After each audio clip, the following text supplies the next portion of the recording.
Pesawat nggak punya kunci untuk menghidupkan mesinnya. Kayaknya aneh ya. Tapi menghidupkan pesawat lebih rumit dari sekedar memutar kunci. Ada serangkaian tombol di papan kontrol pesawat yang memulai proses rumit itu. Aki memberi pesawat daya yang diisi melalui generator listrik kecil di dalam ekor pesawat. Aliran udara masuk dan bergerak ke dalam mesin pesawat untuk mendinginkannya. Lalu, daya cadangan menghangatkan turbin dengan memutarnya perlahan sampai kecepatan putarannya tepat. Setelah itu, mesin bisa dinyalakan satu persatu. Dengan 4 mesin pada pesawat komersial, proses ini memakan waktu sampai 90 menit. Pintu pesawat juga nggak punya kunci, tapi pesawat akan selalu diawasi petugas keamanan kalau lagi diparkir. Tapi meskipun ada yang berhasil menyusup, dia nggak akan mudah kabur. Saat kamu masuk pesawat, kapten mengawasi proses naiknya penumpang. Mereka bukan cuma bertugas menerbangkan pesawat, tapi juga mengawasi kabin penumpang. Kalau mau jadi pilot komersial, kamu harus punya distance vision atau jarak lihat setidaknya 20/20. Tapi tergantung maskapainya sih, kadang nggak apa-apa kok kalau penglihatan sempurnamu dibantu kacamata. Waktunya nyari kursi di pesawat. Kamu telah check-in dan udah punya pengalaman buruk saat nggak naik pesawat kayak gitu. Soalnya maskapai sengaja menjual tiket melebihi kapasitas kalau ada penumpang yang nggak datang atau batal. Jadi, kamu nggak bisa milih kursi sekarang. Kamu melewati kursi depan dengan iri. Kursi ini selalu paling cepat terisi karena semua orang ingin keluar pesawat secepatnya setelah mendarat. Tapi kalau kamu lebih milih keselamatan daripada keluar cepat, pilih kursi belakang. Kursi belakang diperkirakan 40% lebih aman.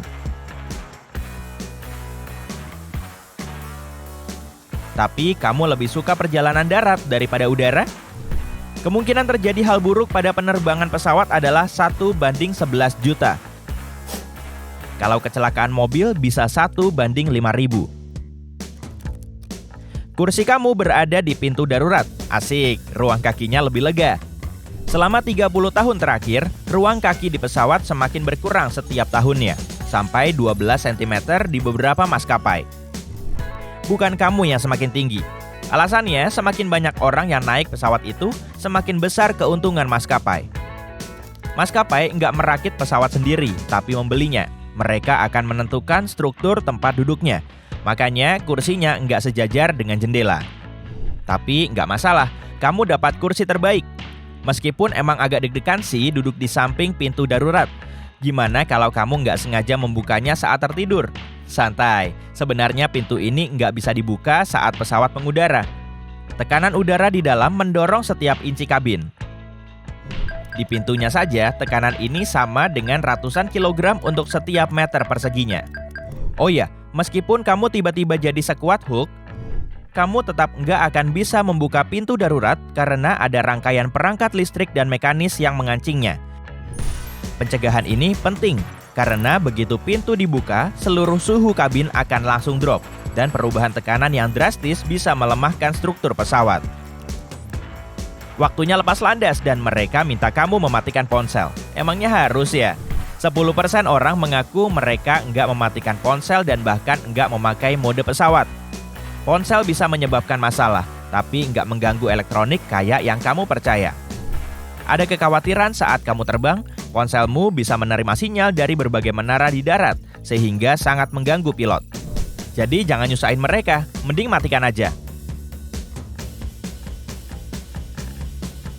Pesawat udah mencapai ketinggian 40.000 kaki, telingamu meletup, dan tanda sabuk pengaman udah dimatikan. Awak kabin berjalan di lorong sambil merentangkan tangan mereka. Di lorong sempit ini, cara jalan mereka ini membantu mereka agar seimbang. Mereka nggak mau mengganggu penumpang, jadi mereka nggak berpegangan pada sandaran kepala penumpang. Dan kalau tiba-tiba ada turbulensi, ada pegangan di bawah ruang bagasi atas. Sekitar 500.000 orang terbang pada waktu tertentu. Jadi sekarang kamu bagian dari kelompok spesial yang melibatkan 0,1% populasi dunia. Kamu melihat sayap putih pesawat di luar jendela. Pesawat dicat putih dan warna cerah lainnya untuk membantu memantulkan radiasi matahari. Hal ini mencegah kerusakan pesawat akibat matahari dengan mengurangi panas yang diterima. Tapi di kejauhan, awan gelap mendekat dan pesawat menuju badai petir.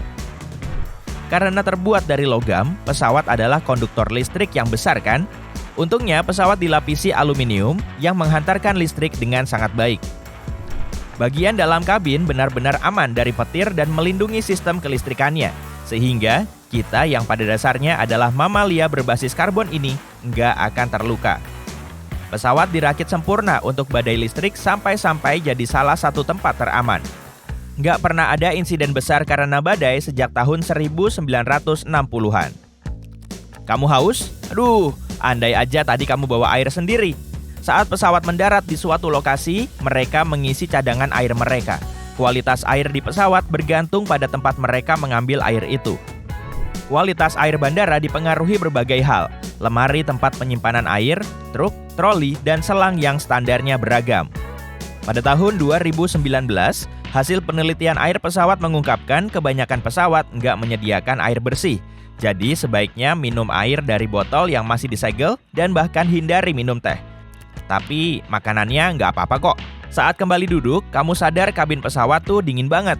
Suhunya emang sengaja diatur sekitar 22 derajat Celcius. Manusia rentan pingsan kalau kekurangan oksigen, dan saat udara hangat bercampur dengan tekanan kabin yang tinggi, kemungkinan untuk pingsan lebih tinggi. Jadi, udara dingin membantu orang yang membutuhkannya dan kamu mendapat selimut agar lebih nyaman. Setelah memakai selimut, kamu sadar udara di pesawat kering. Jadi bikin bibir dan mata kamu kering juga. Tapi tenang, udaranya aman dan bersih banget kok. 40% udara di pesawat didaur ulang dan melalui sistem pembersihan untuk menghilangkan debu dan bakteri di udara. 60%-nya berasal dari luar. Tingkat kelembapan di udara jadi rendah banget, makanya kamu nggak nyaman. Di luar udah gelap, waktu pesawat bersiap mendarat dan lampunya diredupkan. Lampu yang redup itu bukan untuk membantu pilot, awak kabin, atau orang di bandara, tapi untuk kamu. Kalau ada masalah saat pendaratan dalam keadaan gelap, mereka harus melakukan prosedur darurat. Lampu diredupkan agar matamu terbiasa dan membantumu lebih gampang mengikuti petunjuk ke pintu keluar. Tapi untungnya hari ini aman karena kamu udah sampai tujuan.